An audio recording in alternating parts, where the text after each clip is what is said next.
નમસ્કાર, હું છું સુરેશ ગલચર. ડીએનઆર ન્યૂઝમાં આપનું સ્વાગત છે. બનાસકાંઠા જિલ્લાના ધાનેરાની વૃંદાવન સોસાયટીના બંધ મકાનના તાળા તોડી તસ્કરોએ સોના ચાંદીના દાગીના સહિત રોકડ રકમ લઈ પલાયન થઈ ગયા છે.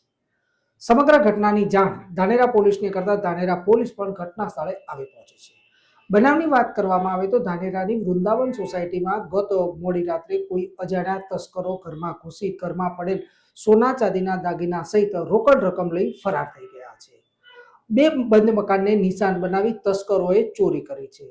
એક મકાન માલિક ઢૂંઢને લઈ પોતાના ગામડે ગયા હતા, જ્યારે બીજા મકાન માલિકનું મોત થતા પરિવારજનો ગામડે ગયા હતા.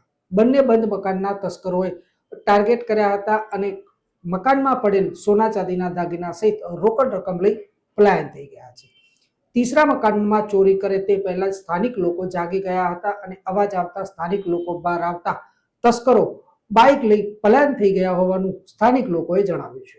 સમગ્ર ઘટનાની જાણ ધાનેરા પોલીસને કરતા ધાનેરા પોલીસ પણ ઘટના સ્થળે પહોંચી છે અને કાયદેસરની કાર્યવાહી હાથ ધરી છે. રાતે તાળા તોડ્યા. તાળા તોડીની અંદર 1.5 તોલાની ચેન, 1 તોલાની બુટ્ટી, 10 તોલાની ચાંદીની પાયલ, 30,000 રૂપિયા રોકડા અને એના પછી સામેવાળા ઈશ્વરભાઈ નાઈના ઘરે ગયા. ત્યાં તાળા તોડ્યા.